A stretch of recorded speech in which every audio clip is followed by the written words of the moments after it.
Shouts out BigSteve. What's up, laddies? What's up? PFL Battle of the Giants. We are doing a breakdown for this. Last week I did Octagon instead of the UFC because I felt like it. No one gave a shit. It's got like 200 and something views. But this is a big card, I feel like. For some reason, even though PFL can have really low quality and retarded fights and really bad pacing, people seem to care about PFL breakdowns. But this is a really good card, really good event. So, yeah, don't mind breaking this one down, right? So, really excited about some of these fights too. Let me get to the bottom. And let me just adjust some things. Jump in.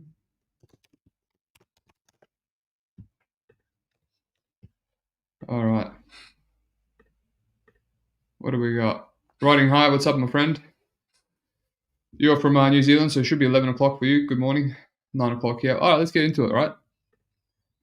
So the first fight, Tariq Ishmael versus Taha Bani.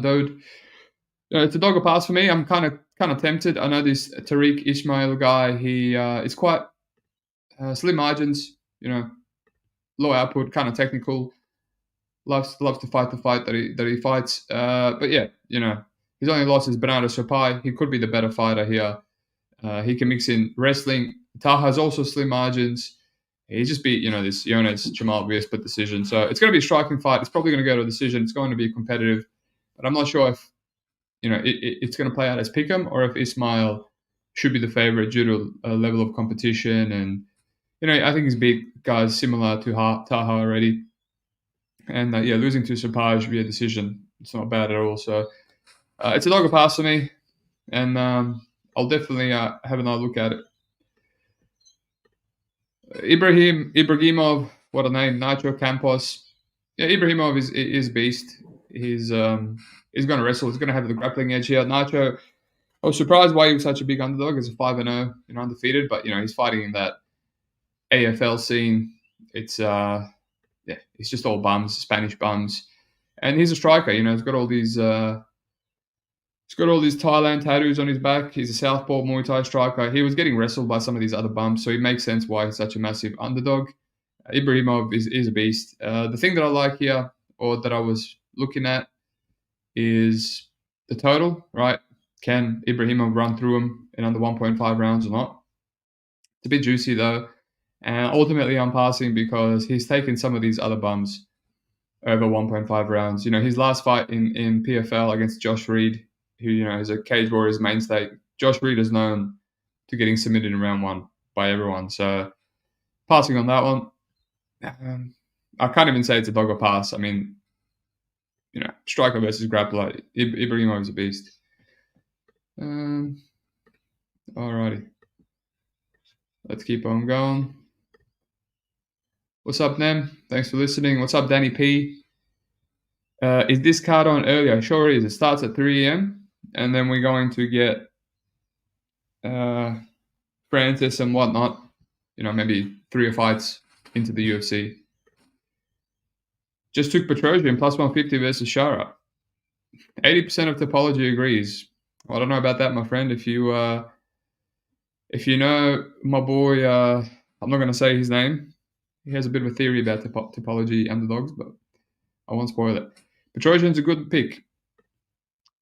Yeah, look, I don't disagree, but I didn't really want to spill the beans before taping it. Big Bird, odds, Chad versus NTT. Yeah, Chad, I think Chad gets rolled. I don't even know what NTT looks like or how big he is, but I think the safe money is fading Chad. Alrighty. Maka Sharif Zunakov versus Derek Sanders. I know Sanders taped him last time. Regret passing against Casio. Very serviceable fighter, Southpaw, athletic, good power, nice boxing, well-rounded. But yeah, just this Russian, he's going to weasel, right? That's what they're going to do. So I'm not really interested. Maybe Sanders KO potential. The Russian has been knocked out But it's one of those, I just moved on quickly. I'm not looking for slim margin underdogs. It's a big weekend. I can't wait to finish this and do some KSW, my favorite organization. Haven't even touched it. And, cram some LFA as well. So, yeah, pass. Rufian starts Breno. Breno, popular dog. There's a lot of community dogs this week. And I get it. Rufian starts the man that has been knocked out by guys that don't knock out anyone and out cold as well. Just hilarious, right? Knocked out cold in 15 seconds by the one and only Marab Dvarashvili, and then knocked out cold by Patchy Mix in 1 minute 20 seconds. It's just hilarious. Great fighter, elite fighter, I should say. He was losing to Juan Archuleta, split decision to Danny Sabatello, a bit more separation in the rematch. Danny doesn't really have much striking, which is the issue. Great fight against Magomed Magomedov. All these other fights, Cass Bell, Keith Lee. He's got some of the best back control I've ever seen. Like, he's so sticky on the back. I love it. I can really appreciate it. But yeah, it can be a little bit low output. But yeah, good striking, good everything. Great fighter. It makes sense why he's the favorite. And Marcus Breno. Background is a grappler, but black belt. He just hits like a truck, this guy. He's been submitted before, 2016. Lost to Taylor Lapidus. He kind of got the crap beat out of him there and survived to a decision. Knocked out Ari Farias. Beat the crap out of Josh Hill. But even then, he showed some red flags in round 3. Kind of failing takedown attempts and then pulling guard, slowing down. And obviously against Danny Sabatello, gave Sabatello one of his only submission wins in his career. Sabatello, an absolute crotch sniffer. And yeah, he submitted Marcus Breno. So there you go. So Breno kind of did all right in round 1. Really good takedown defense early, stuffing, reversing, scrambling. Even almost locked in deep in the bar. But after that, I think that's all he had. I don't think his cardio is the best. And so essentially, I kind of give him early path against Stotts.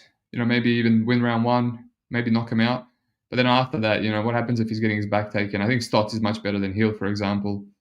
Much more explosive, athletic, much better control, better striking for sure. But he's live. Breno's live to knock him out, right? The only issue is he's a good striker.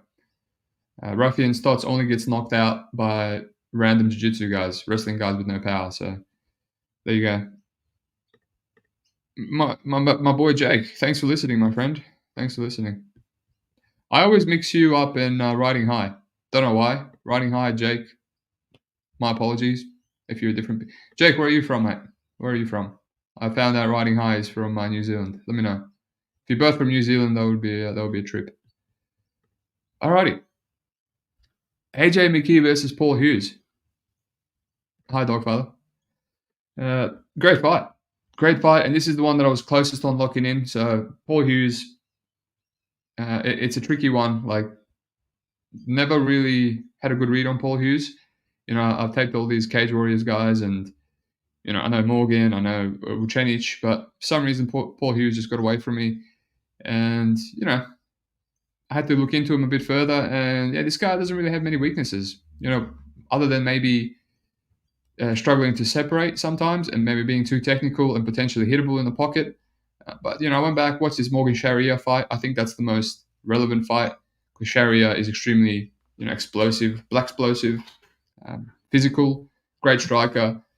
And, he won that fight in 5 rounds. He shows good get-ups, good takedown defense, good wrestling. He was wrestling Morgan later on in the fight, good power. Yeah, he's just good everywhere, right? There's a little bit of adversity here and there. Like, he got jabbed and dropped by Bobby King, but he said that he was too aggressive and he pressured and he put himself in that situation to be dropped, which means he's aware. He's aware of what he's doing. He's aware of his mistakes. I mean, it doesn't happen in every fight, but yeah, just a very well-rounded fighter, good everywhere. And I think I finally have a breakdown that I finally did the tape to kind of understand Paul Hughes. AJ McKee, I know him well. Been betting on him, been betting against him all the way from a long, long time ago. And I actually bet him against Patricia Pitbull in the rematch as a huge underdog, and kind of got exposed there, moved up. And then all these other fights, Spike Carlisle, Roberto de Souza, Sydney Outlaw, like so much bottom time against Sydney Outlaw. He really should have ran through him. So chinny, I played KO there.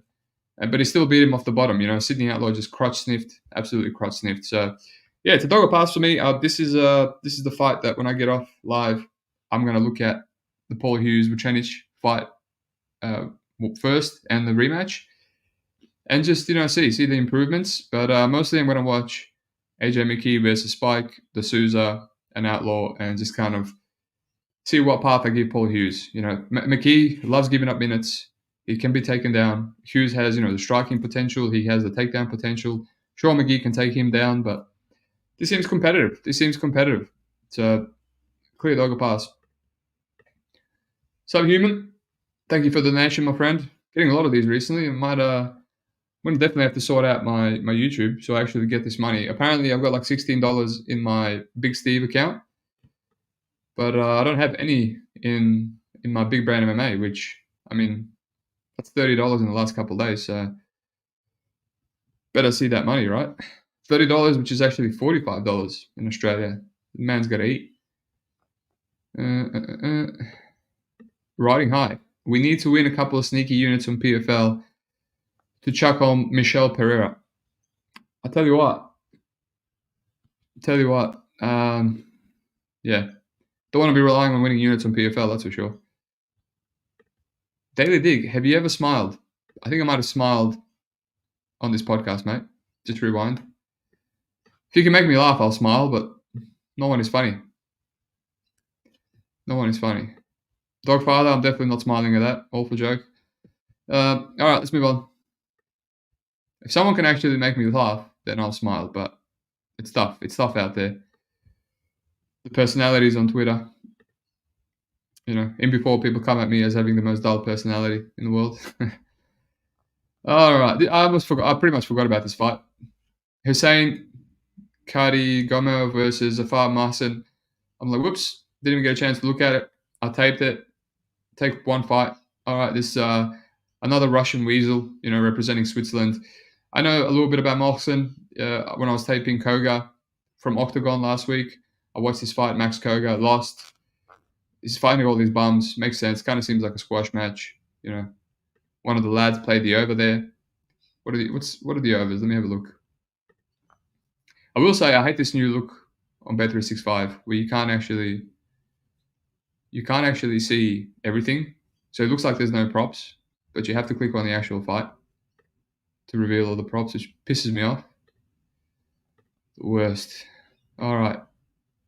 Round betting. So Hussein, round 1 is juiced. Well, I guess that's what they're expecting, right?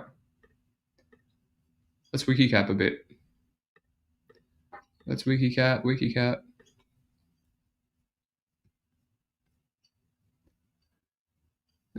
Round 2, round 3, decision. Round 1 against the bum. Why is this round 1 favored so much? What the hell is this? This guy... Oh, that's right, because this guy... he's lost in round 2. Nico Samson no dice, knocked him out in round 1. Nico's good, just beat Daniel Torres on Octagon. When did he finish Torres in round 2? Right. Yeah,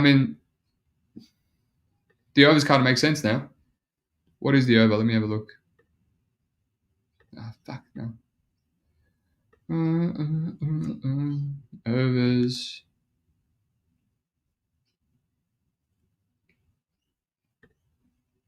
Plus money. The over 1.5 is plus money. I'll look into that one for sure. For sure. Alrighty.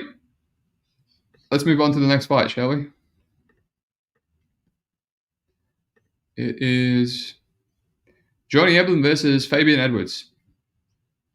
Community play. A bunch of people I know on Johnny Eblin. My boy Dogfather here too. And yeah, I get it. You watched that last fight and Edwards did well. I'm kind of surprised that, I don't know if it was Big John or whoever, gave both rounds to Johnny Eblin. I thought Edwards did really well in round 2. I thought it was clear round and lit him up. But yeah, it was competitive, and then kind of Eblin just turned it on. Ultimately, this is just like a Bellator fight. I hate betting on Bellator, and I hate all these fighters. I hate Fabian Edwards. he's definitely improved. This is a far cry from the guy that was getting 30-27 by Austin Vanderford, Mr. PBZ. And but it's just his margins. His margins is going to be low output. He'll probably stop the takedowns, but at any point, if Johnny Eblen just bites down on the mouthpiece, he's got that hardware, that Korean Mexican hardware. He's going to throw down and crack Edwards. Edwards barely squeaked out a 29-28 against old mate Jeffrey. So not saying there's no value, but I just can't do it. I can't do it. It's a 5-rounder, so we're definitely going to get live betting. It's going to be at 7 a.m. here. So I'll already be up at 6 a.m. for the UFC. So I'll just live bet. If Edwards is doing well, just jump in, whatever. But don't want to be donating on this bum. Him and his brother just super low volume.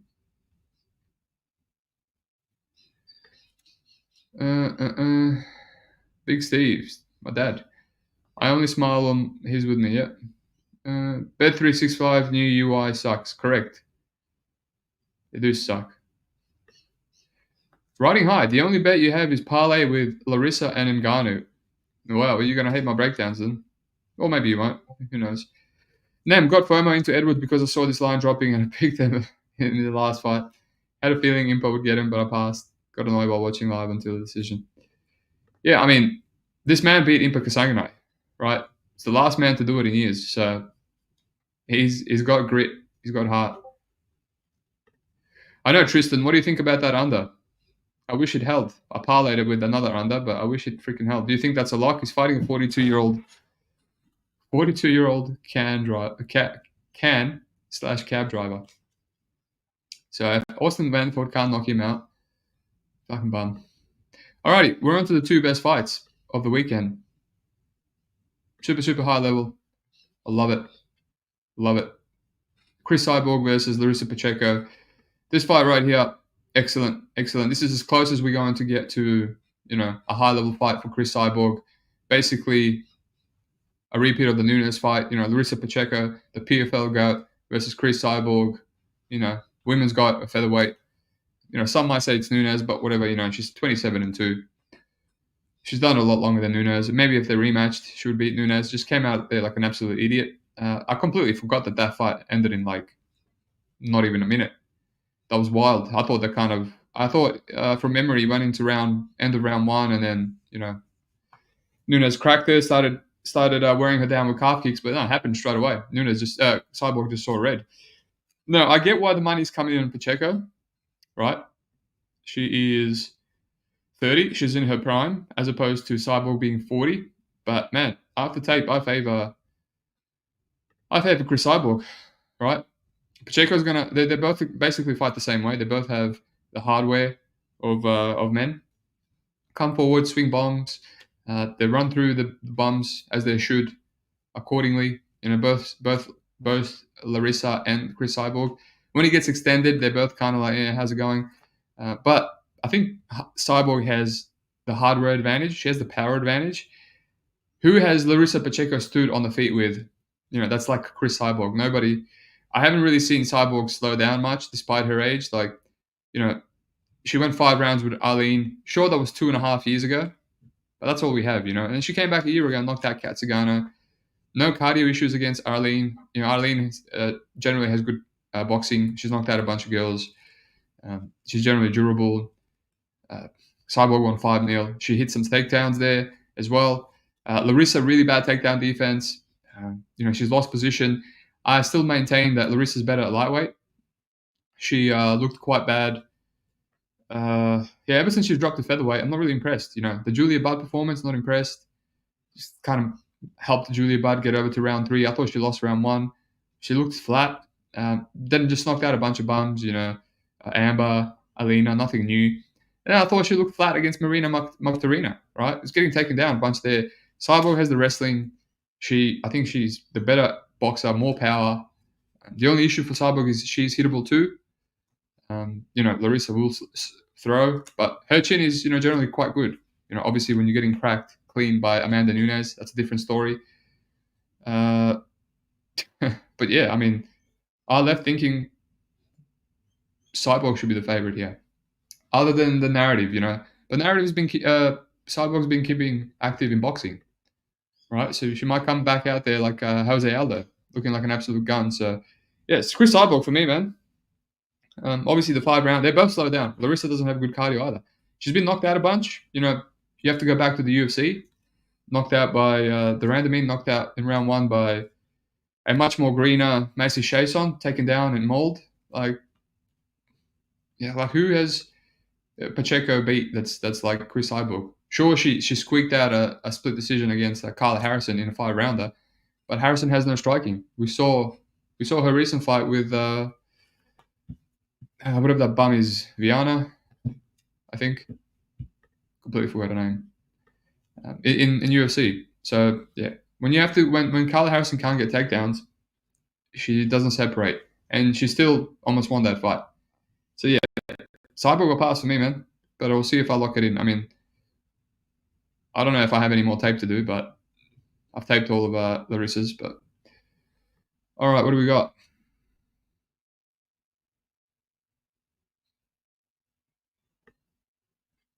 Big Bird beat Impact.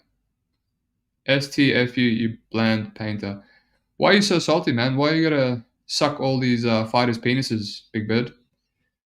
I hope that one day you can grow up and not be so emotionally attached to all these fighters that, don't really care about you.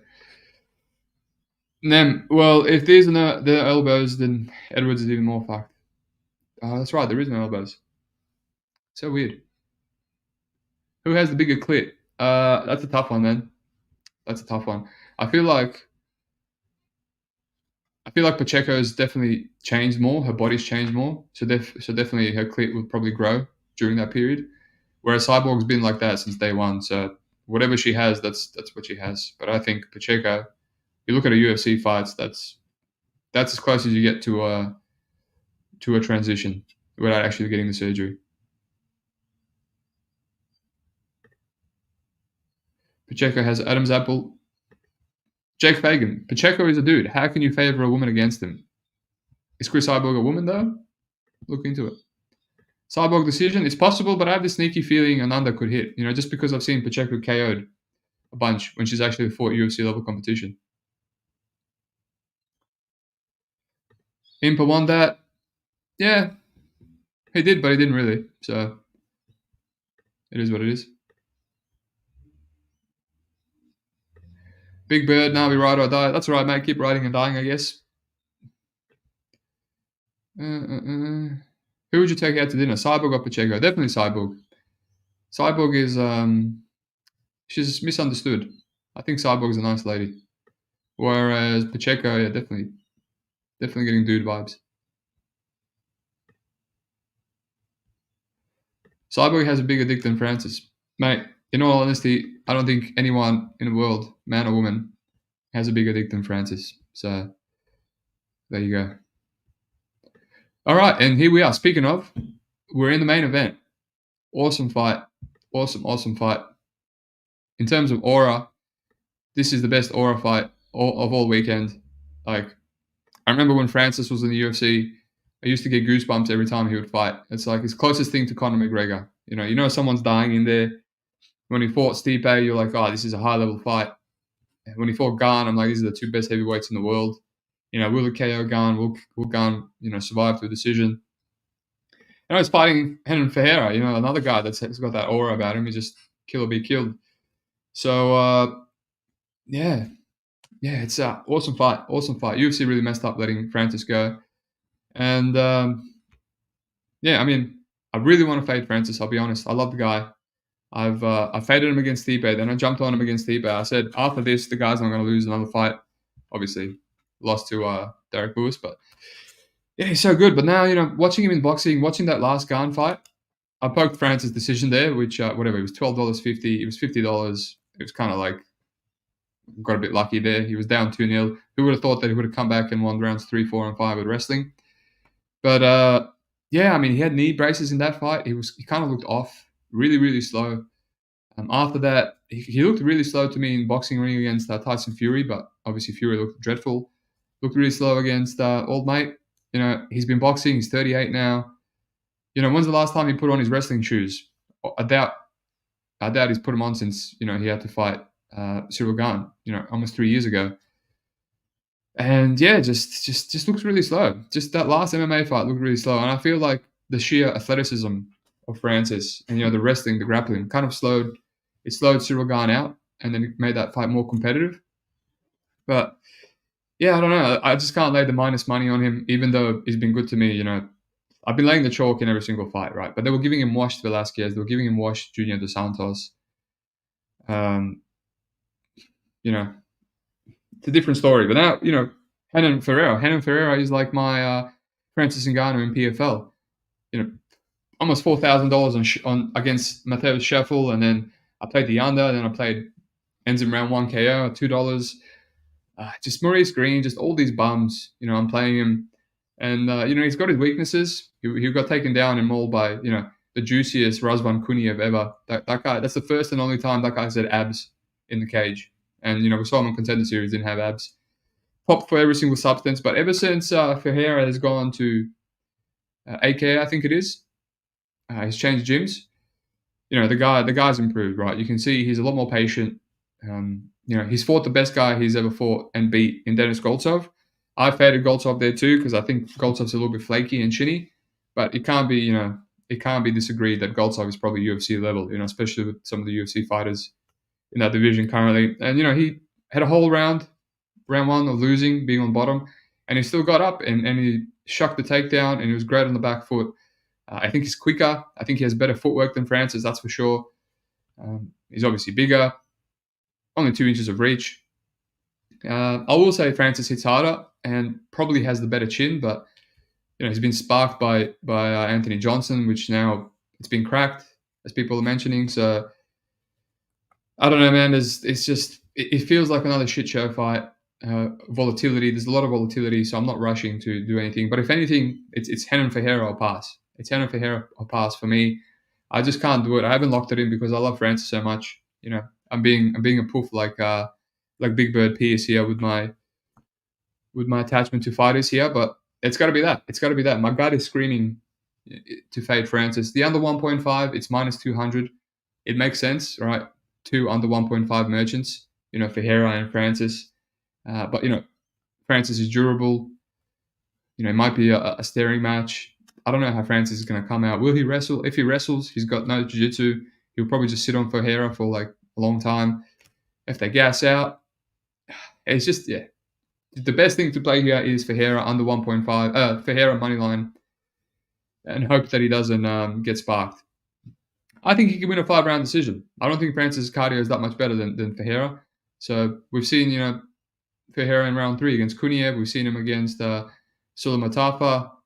Yeah, he's been extended before. We see him get a round 2 knockout. So dog or pass. There's a lot of dogs on this card. There's a lot of dogs on this card that are tempting me, and we'll go through them now. So I'm tempted by Taha, but it's a big step up in competition, and he's so slim margins. I'm not tempted by this Nacho guy at all. Derek Sanders, maybe a little tempted, but not really. I'm tempted by Breno, but I might just play the KO. I'm tempted by Hughes a lot, actually. That's probably the closest. I might just have to lock it in. Emblem, Edwards, a little bit tempted, but not really. It's just because Edwards is such a bum. Cyborg, extremely tempted, and Ferreira, extremely tempted. Now, what could go wrong if I lock in all these underdogs, right? What could go wrong? In terms of the totals, let's go back to that, shall we? In terms of the totals, pass. Ibrahim, you're just asking for trouble. Will he submit this Nacho guy, or will he just grind him out? That's the question mark. Derek Sanders, the guy lost to Luis Pena, so can this Russian submit him, or can Derek Sanders knock him out? Obviously, the under in the Marcos Breno Rafian Stotts fight wouldn't be too bad. Breno has been submitted twice in his losses via rear naked choke, so that could be it. And it covers his KO upside. Maybe that's the one. Paul Hughes, AJ McKee, not interested in that under. That over, obviously, but the under or pass, but not sure. We'll have to look at this Zafar fight. Johnny Eblin. I mean, why are the overs so juiced? He just knocked out Fabian Edwards in under 3.5 rounds. Under 2.5 rounds, actually. So that's a bit interesting, isn't it?